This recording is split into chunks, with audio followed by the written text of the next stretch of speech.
এই 24 ঘন্টার মধ্যে যদি টাকা এখন না দেখাতে পারে তো ছেলে উল্টো করে ঝুলি মায়ের বা তাড়া তুলে নেব আর এই ছেলে তোর পঙ্গ করে দেবো। তা আমরা টাকাটা পাবো কোথা থেকে?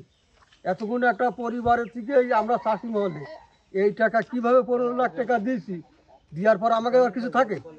আপনারা বলেন যা কি থাকতে পারে আমাকে, আমরা তো জোন খাটা লোক।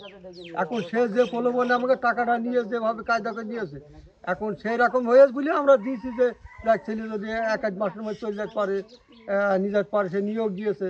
এইগুলো নিজে যে এইরকম আবদ্ধ করে রাখি এই কষ্ট দেওয়া, এটা তো একটা মানুষের মতো কাজ নেই।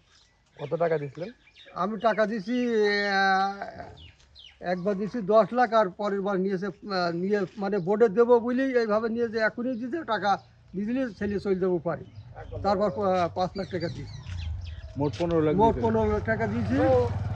তো এই টাকা দিয়ে পরে আবার ফের ছেলের ভিডিও কলে বলে মাছ দেখায়, এই 24 ঘন্টার মধ্যে যদি টাকা এখন না দেখাতে পারে তো ছেলে উল্টো করে ঝুলি মায়ের বা তাড়া তুলে নেব আর এই ছেলে তোর পঙ্গ করে দেবো। এইরকম অবস্থায় বুঝলে সেই ওই রকম তখন আব্বা বলে আব্বা বাড়িটাই বেশি দিয়ে দাও, দিয়ে আমাকে বাঁচাও, এইরকম কথা বলে তারপরে আমরা আইন আশ্রয় গেছি। যে আইন আশ্রয় যাইয়ে এটা একটা আসামি ধরার পরে আর আর পুলিশে আর আসামি ধরছে না। সবশেষ উনার ওই 15 লাখ টাকা দেওয়ার পরই আর ঠিক রকম ফোন ধরে না, মানে পরে 5 লাখ টাকা দেওয়ার পর আর ফোন ধরে না। ওই আমাকে সাথে না ছেলেরা বলে অমুক তারিখই আমাকে পাঠাবে, অমুক তারিখই পাঠাবে, এই হইলো আমরা এইটুক। উনি আর ফোন ধরতো না, এই টাকা পাওয়ার পরে আর ফোন ধরে না। থানা থেকে বলছে যে এখন আমরা কোর্টে দিয়ে দিয়েছি, কেস কোর্টে দিয়ে দিয়েছি, এখন আপনারা কোর্টে করেন। এখন উনিরা কোর্টে দিয়ে দিয়েছে।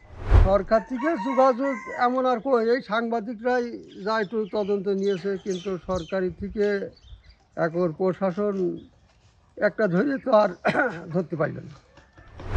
ওনার ছেলে আমাদের কাছে টাকা নিয়েছে, উনি ওই এখানকার এজেন্ট, উনি এই যত টাকা নিয়ে সব উনি নিয়েছে, উনি নিয়ে হলো ছেলে।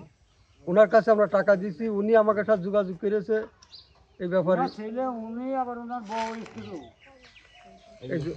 এই যোগাযোগ করে এরকমভাবে